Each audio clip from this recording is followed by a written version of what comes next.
بھائیوں اور دوستو، اللہ تعالیٰ نے انسان کو جسم اور روح ان دو چیزوں کے مرکب سے پیدا فرمایا ہے۔ جسم کے بننے کا نظام اور ہے اور روح کے بننے کا نظام اور ہے۔ جسم کسی اور جگہ بنتا ہے اور روح کہیں اور سے آتی ہے۔ جسم زمین اور زمین کی غذاؤں کے مختلف مراحل پیش در پیش سے وقد خلقکم اطوارا، وہ مختلف شکلیں بدلتا بدلتا بدلتا ایک روپ میں ڈھلتا ہے، اور روح ایک لطیف اللہ کا امر ہے جس کا علم انسان کو نہیں دیا گیا۔ یسألونک عن الروح قل الروح من امر ربی وما اوتیتم من العلم الا قلیلا، کہ روح ایک اللہ کا امر ہے جس کے بارے میں تمہارے پاس کوئی علم نہیں ہے، لہذا اس کی تفصیل تم سمجھ نہیں سکتے ہو۔ روح آسمان سے آتی ہے، جسم زمین میں بنتا ہے، پھر 4 مہینے بعد اللہ اس کو آپس میں جوڑ دیتا ہے، زندگی متحرک ہو جاتی ہے۔ روح ہی کے ساتھ زندگی کی بقا رہتی ہے۔ جب اللہ اس سے واپس نکال لیتا ہے تو سارے ٹائٹل ہٹ کر صرف ایک نام سب کو مل جاتا ہے، اور وہ میت کا ہوتا ہے۔ وہ حضرت مولانا ہو، وہ کوئی ڈاکٹر ہو، بادشاہ ہو، صدر وزیر ہو، سارے اعزاز ٹائٹل ہٹا کر اس پر میت کا لفظ مہر لگ جاتی ہے۔ اس میں سے کیا نکلا ہے؟ ہر چیز تو موجود ہے، اب یہ بولتا کیوں نہیں، اٹھتا کیوں نہیں، چلتا کیوں نہیں؟ اس میں سے روح نکل گئی ہے۔ روح ہمارے جسم کی اصل ہے، اسے نکال دو تو جانوروں کو بھی پتا ہے کہ اب یہ بے جان چیز ہے، چیونٹیاں کیڑے مکوڑے بھی اس کو کھانے لگ جائیں گے، جانور بھی کھانے لگ جائیں گے، زمین بھی اس کو گلانے لگ جائے گی، ہوائیں اس کو متغیر کرنے لگیں گی۔ روح انسان کے اندر ایک چلتا ہوا زندگی کا کارواں ہے، اسے جب اللہ واپس بلاتا ہے تو اللہ یتوفی الانفس حین موتها والتی لم تمت فی منامها۔ موت کیا چیز ہے؟ اس کے 200 جواب ہیں سائنس کی کتابوں میں، اور 200 جواب بذات خود بتا رہے ہیں کہ یہ ایک جواب بھی ٹھیک نہیں ہے، اور قرآن ایک جواب دیتا ہے اور وہی حرف آخر ہے، قل یتوفاکم ملک الموت اللہ یتوفی الانفس حین موتها۔ اللہ ہے جو تمہاری روحوں کو موت کے وقت کھینچ لیتا ہے، تمہارے جسم سے نکال لیتا ہے۔ تو میرے بھائیوں، موت کے وقت انسان 2 کیفیت میں ہوتا ہے۔ کچھ لوگوں کی روح ایسی نکل رہی ہوتی ہے کہ ان کے رگ رگ میں وہ پھنس رہی ہوتی ہے۔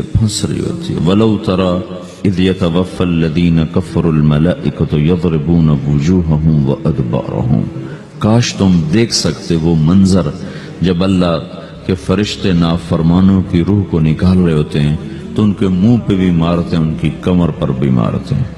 اور اخرجوا انفسکم اليوم، نکالو آج اپنی روحوں اور جانوں، اب تم بچ نہیں سکتے ہو۔ وہ پیچھے ہٹنا چاہتے ہیں، رب ارجعون، مجھے واپس کر دے تھوڑی دیر کے لیے، لعلی اعمل صالحا، اب میں پورا ٹھیک ٹھیک مسلمان بن کے چلوں گا۔ تو اس کے جواب میں ہوتا ہے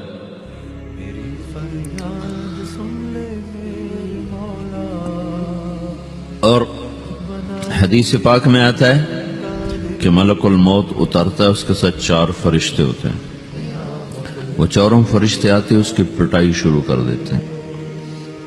ابھی پرسوں یہ حدیث میں نے پڑھی ابن ماجہ میں کہ ملک الموت کہتا ہے ایتھا النفس الخبیثہ کانت فی الجسد الخبیث، اے خبیث روح جو خبیث جسم میں تھی، اخرج باہر آؤ۔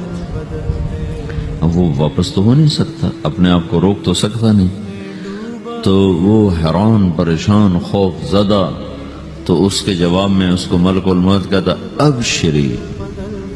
ابشری بحمیم وغساق وآخر من شکلہ ازواج، تیار ہو جاؤ خوفناک عذاب کے لیے اور کھولتے پانیوں کے لیے، کانٹے دار جھاڑیوں کے لیے اور بے شمار عذاب کی شکلوں کے لیے۔ تو اس کی روح کو جب کھینچتے ہیں تو رگ رگ سے وہ کٹ کٹ کے نکلتی ہے، تو سارا وجود زیر و زبر ہوتا ہے، سکرات کا درد ساری دنیا کے دردوں پر حاوی ہے۔ جب اس کی روح نکلتی ہے اور اس کو لے کر آسمان پر چلتے ہیں تو دروازے پر پہنچتے ہیں تو اندر سے فرشتے پوچھتے ہیں کون ہے؟ کہتے ہیں فلاں فلاں کا بیٹا ہے۔ کا نفس خبیثہ فی الجسد الخبیث، یہ تو وہی بدماش ہے جو بدماش جسم میں تھا، یہ وہ بدبخت روح ہے جو بدبخت جسم میں تھی، اس کے لیے آسمان کے دروازے نہیں کھل سکتے، اسے واپس کر دیا جائے۔ تو آسمان کے دروازے لا تفتح لهم ابواب السماء ولا يدخلون الجنة حتى يلج الجمل في سم الخياط، کہ ان کے لیے آسمان کے دروازے نہیں کھلیں گے اور ان کے لیے جنت کے دروازے نہیں کھلیں گے، پھر یہ وہاں سے نیچے گرائے جاتے ہیں جو اللہ کا قید خانہ ہے سجین۔ وما ادراک ما سجین کتاب مرقوم، وہ تمہیں خبر نہیں کہ وہ کیا خوفناک قید خانہ ہے جو اللہ تعالیٰ نے بنایا ہے، اسے وہاں دھکیل دیا جاتا ہے۔ پھر قیامت تک اس کے لیے انتظار کی گھڑیاں ہیں اور عذاب کی شدت ہے۔ اور جب کوئی نیک آدمی اللہ تعالیٰ کے دربار میں جانے کا اس کا وقت آتا ہے تو اللہ تبارک و تعالیٰ فرماتے ہیں ان الذین قالوا ربنا اللہ ثم استقاموا تتنزل علیہم الملائکة الا تخافوا ولا تحزنوا وابشروا بالجنة التي كنتم توعدون نحن اولیاؤکم فی الحیاة الدنیا وفی الآخرة ولکم فیہا ما تشتہی انفسکم ولکم فیہا ما تدعون نزل من غفور الرحیم۔ جب کوئی نیک مرد عورت کے جانے کا وقت آتا ہے تو اس کے لیے بھی فرشتے آتے ہیں اور آ کر اس کو خوشخبری دیتے ہیں اور آ کر اس کو تسلی دیتے ہیں کہ آپ غم نہ کریں، پیچھے والے بھی آپ کو مل جائیں گے، آپ خوف نہ کریں، آگے ساری منزلیں آپ کے لیے آسان ہیں، آپ کے لیے جنت بھی تیار ہے، رب بھی مہربان ہے۔ اور حدیث پاک میں آتا ہے کہ ملک الموت اور 4 فرشتے آتے ہیں، وہ 4 فرشتے اس کو سہلاتے ہیں، دباتے ہیں کہ موت کا درد اسے محسوس نہ ہو، اور ملک الموت فرماتے ہیں ایتھا النفس الحمیدہ کانت فی الجسد الحمید اخرجی، اے نیک روح جو نیک جسم میں تھی باہر آؤ، کیا کرو؟ وَأَبْشِرِي بِرَوْحٍ وَرَيْحَانٍ وَرَبٍّ رَاضٍ عَنْكِ غَيْرِ غَضْبَانٍ، آپ کو بشارت ہو آپ کے لیے جنت تیار ہو چکی ہے اور وہاں کی ساری نعمتیں آپ کے لیے میسر ہو چکی ہیں اور اللہ آپ پہ راضی ہو چکا ہے اور اللہ آپ پہ خوش ہو چکا ہے۔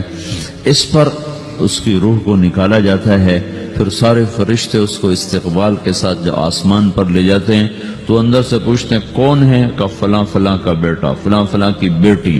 کہتے ہیں نفس حمیدہ فی جسد حمید، یہ تو نیک روح تھی جو نیک جسم میں تھی، مرحبا بہی، اس کو ہم سب استقبال اس کا کرتے ہیں اور ایک دم آسمان کے دروازے کھلتے ہیں، پھر وہ پہلا دوسرا تیسرا چوتھا سارے آسمان پار کرتا ہوا اللہ پاک کے عرش کے نیچے کے جا کر، مرد ہے یا عورت، وہاں جا کر سجدے میں سر رکھتا ہے اور اللہ تعالیٰ فرماتے ہیں ہاں اس نے ہمیں خوش کیا، ہم اسے خوش کریں گے، اور اس کو عافیت کے ساتھ وہاں آسمان میں، پہلے آسمان سے لے کر اللہ کے عرش تک یہ سب ویٹنگ روم بنے ہوئے جہاں اللہ اپنے اپنے درجات کے مطابق جنت والوں کو ٹھہراتا ہے، اور وہ انتظار گاہ ہے اور وقت ختم ہو جاتا ہے، لہذا انتظار کی جو تکلیف ہے وہ بھی ختم ہو جاتی ہے۔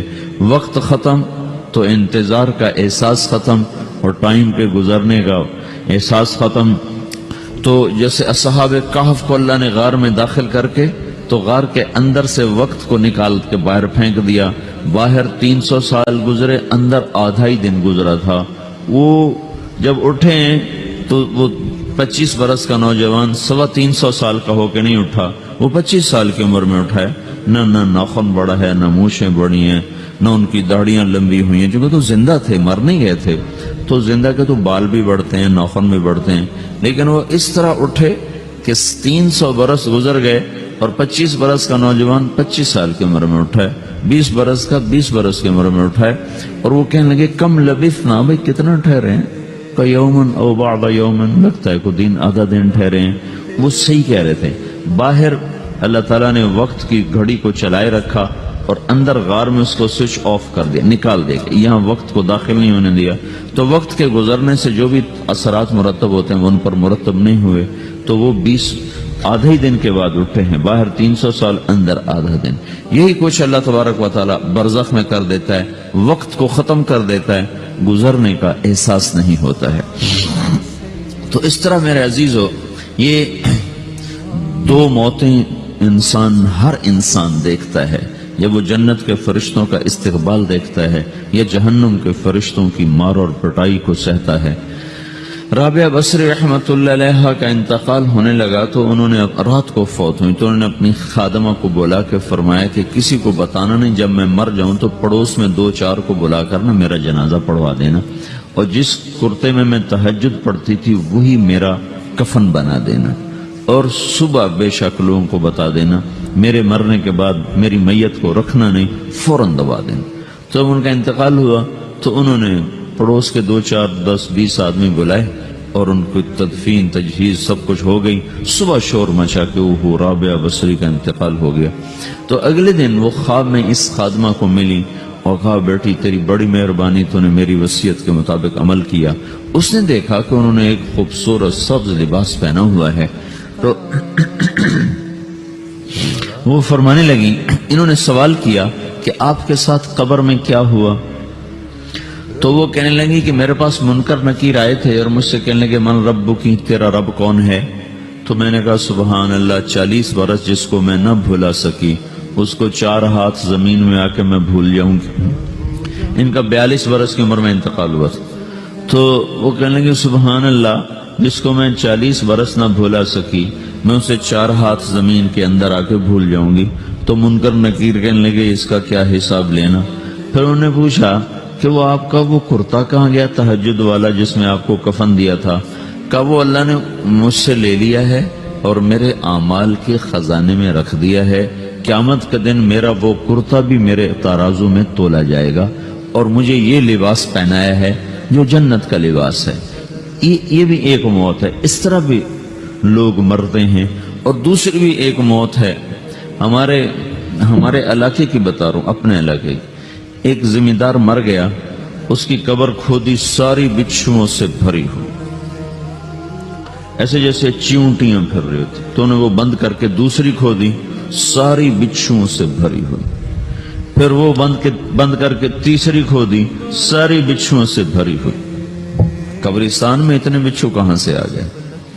یہ زمین کے بچھو نہیں ہے، یہ آخرت کی بلائیں ہیں جس کے ساتھ اب اس سے قیامت تک رہنا ہے اور گزارا کرنا ہے. تو یہ 2 طرح کی موتیں روزانہ لوگ مرتے ہیں، روزانہ لوگ مرتے ہیں. جب نماز کا وقت ہوتا ہے ملک الموت ساری دنیا کا چکر لگاتا ہے اور دیکھتا ہے کون پڑھ رہا ہے کون نہیں پڑھ رہا، کون پڑھ رہا ہے کون نہیں پڑھ رہا. جو نماز کی پابندی کرتا ہے اس کی موت آسانی سے ہوتی، جو نماز میں غفلت کرتا ہے اس کے ساتھ موت کے وقت شدت اور سختی اختیار کی جاتی. تو بھائیو، یہ ایک جسم ہے، ایک روح ہے. روح باقی رہنے والی چیز ہے، جسم مٹ جاتا ہے، پھر اللہ سے قیامت کے دن نیا جسم عطا فرمائے گا، ایک نیا جسم دیا جائے گا. روح وہی ہے جو اللہ کے خزانوں میں جمع ہو جاتی ہے. نافرمان کی سیاہ کالی روح ہوتی ہے، فرمان بردار کی روشن چمکدار روح ہوتی ہے. تو اللہ نے کچھ تقاضے جسم کے رکھے ہیں اور کچھ روح کے رکھے ہیں. جسم کے تقاضے پورے نہ کرو تو یہ پریشان ہو جاتا ہے، روح کے تقاضے پورے نہ کرو تو یہ پریشان ہو جاتی ہے. روح کی پریشانی جسم سے زیادہ ہے چونکہ روح کی طاقت جسم سے زیادہ ہے. جسم مٹی سے بنا ہے، اس کی غذا بھی مٹی سے نکلتی ہے. روح آسمان سے ہے، اس کی غذا بھی آسمان سے ہے. روح کا تعلق جب تک اللہ سے نہیں جڑتا اس سے بھوک اور پیاس لگتی رہتی ہے. جسم کو جب تک روٹی اور پانی نہ ملے یہ تڑپتا اور پریشان رہتا ہے. جیسے اللہ تعالیٰ نے ہمارے جسم میں روٹی اور پانی کی طلب کو بے ساختہ رکھ دیا ہے. میں بیان کے دوران بھی پانی پی رہا ہوں، آپ دیکھ رہے ہیں کہ میرا حلق سوکھ جاتا ہے، مجھے طلب محسوس ہوتی ہے پانی. حلق سوکھتا ہے پانی کی طرف بھاگتے ہیں، بھوک لگتی ہم روٹی کی طرف بھاگتے ہیں. یہ ایک ایسا اندر میں آٹومیٹک سسٹم ہے کہ ہم اس کو آف نہیں کر سکتے. یہ سوتے سوتے بھی بھوک کی وجہ سے آنکھ کھل جاتی، سوتے سوتے پیاس کی وجہ سے آنکھ کھل جاتی ہے. یہ ایسا خود اللہ تعالیٰ نے ساختہ نظام بنایا ہے کہ آپ اپنے جسم میں روٹی اور پانی کی طلب کو نہیں نکال سکتے. میرے عزیزو، ٹھیک اسی طرح اللہ نے انسانی روح میں اپنی طلب رکھ دی ہے. اور اپنے رسول کی طلب رکھ دی ہے۔ یہ دو طلب ایسی ہیں کہ یہ آپ کے جسم روح سے نکل نہیں سکتی۔ جیسے بھوکا روٹی نہ کھا لے، پیاسا پانی نہ پی لے، اسے چین نہیں آ سکتا، وہ روح جو اللہ اور اس کے رسول سے نا آشنا ہے، جب تک وہ وہاں تک پہنچ نہیں جاتی اسے چین نہیں آ سکتا، اس کا اندر پریشان رہے گا۔ 1997 میں جب جنید جمشید سے میری پہلی ملاقات ہوئی تو اس نے مجھ سے یہ سوال کیا کہ مولوی صاحب، ایک پاکستانی نوجوان جس گلیمر کو خوابوں میں دیکھتا ہے، وہ گلیمر تو مجھے زندگی میں ویسے ہی حاصل ہے، میرے چاروں طرف زندگی کا رقص ہے، اور میری زندگی کی ہر خواہش، ہر تمنا پوری ہے، اس کے باوجود میرے اندر اندھیرا ہے، میرے اندر خلا ہے، مجھے لگتا ہے میں وہ کشتی ہوں جس کا کوئی ساحل نہیں، جس کی کوئی سمت نہیں۔ www.dasquran.com ایسا نہیں ہونا چاہیے۔ ایک عام لڑکا تو کہتا ہے ہائے کاش یہ ہوتا، اس کو وہ نہیں ہو رہا تو پھر وہ پریشان ہے، ہائے یہ ہوتا، ہائے وہ ہوتا۔ تو میں تو ہائے نہیں کرتا ہوں، میری تو ہر لذت اور خواہش میرے سامنے تشتری میں سجا کے پیش کی جا رہی، میں کیوں ایسا کر رہا ہوں؟ میں ہائے ہائے کیوں کر رہا ہوں؟ میرا اندر ویران کیوں ہے؟ میرے اندر میں خلا کیوں ہے؟ یہ وہی خلا ہے کہ وہ روح کی پیاس کو شراب میں بجھانا چاہتا ہے، وہ روح کی پیاس کو لڑکی میں بجھانا چاہتا ہے، وہ روح کی پیاس کو موسیقی سے بجھانا چاہتا ہے، وہ روح کی پیاس کو دنیا کی رعنائیوں میں 5 سٹار ہوٹلوں سے بجھانا چاہتا ہے۔ روح کیا جانے روٹی کیا ہے، شراب کیا ہے، پانی کیا ہے، عورت کیا ہے، موسیقی کیا ہے، گھنگرو کیا ہے، پائل کیا ہے، چھنکار کیا ہے، روح کو ان چیزوں کی کیا خبر؟ امریکہ میں ہماری ایک جماعت تھی تو 4 لڑکے 2 لڑکیاں، 4 لڑکیاں 2 لڑکے مسلمان ہیں۔ تو ایک لڑکے کا نام رکھا تھا ابراہیم، اور اس کو جب پڑھایا نا کلمہ، انہوں نے کہا ہائے، انہوں نے کہا ہائے، اور دونوں ہاتھ یہاں رکھے سینے پر، دل پر، کہا ہائے۔ تو ہمارے ساتھی ہیں ڈاکٹر اختر، وہ کہنے لگے کیا ہوا کیا ہوا؟ کہنے لگا جب سے ہوش سنبھالا یہ جگہ خالی تھی، یہ تیرے کلمہ پڑھانے پر بھر گئی ہے کہ میری خوشی سے ہائے نکل گئی۔ یہ جگہ خالی رہے گی، یہاں شراب نہیں پہنچ سکتی، یہاں نغمہ اور موسیقی نہیں پہنچ سکتے، یہاں تالے لگے ہوئے ہیں، یہاں تک کوئی آواز نہیں جا سکتی۔ دل کے تاروں پر ایک ہی نغمہ چڑھ سکتا ہے، اور وہ اللہ کی یاد کا ہے، اور اللہ کی محبت کا ہے، اور اللہ کے رسول کی محبت کا ہے۔ باقی کوئی مضراب ایسا نہیں جو ان تاروں کو چھیڑ سکے، باقی کوئی چیز، آواز ایسی نہیں جو دل کی دنیا پر جا کر دستک دے سکے۔ یہاں بند دروازے ہیں، یہاں صرف اللہ پہنچے گا، اللہ کے رسول کا تعلق پہنچے گا، باقی کوئی چیز یہاں نہیں جا سکتی۔